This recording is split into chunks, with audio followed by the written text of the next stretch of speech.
అప్పుడు ఆ కరుణాకరుడు, తల్లి, అచంచలమైన నీ విశ్వాసానికి సంప్రీతుడనయ్యాను. శ్రాద్ధ బ్రాహ్మణులు భోజనం చేయకముందే నేను పరమేశ్వరుడనన్న విశ్వాసంతో భోజనం పెట్టావు. నీ అభీష్టమేమిటో చెప్పు, నేను తప్పక నెరవేర్చగలను అన్నాడు.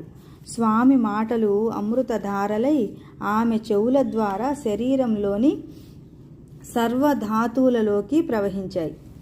జగన్మోహనమైన శ్రీ దత్తాత్రేయ స్వామి దర్శనంతో ఆమె కన్నులు ఆయన యొక్క అమృతవాక్కులు వినడం వలన ఆమె చెవులు బ్రహ్మవాక్కులైన వేదాలను వినిన ఋషి సత్తముల చెవుల వలె పరమ పావనమయ్యాయి.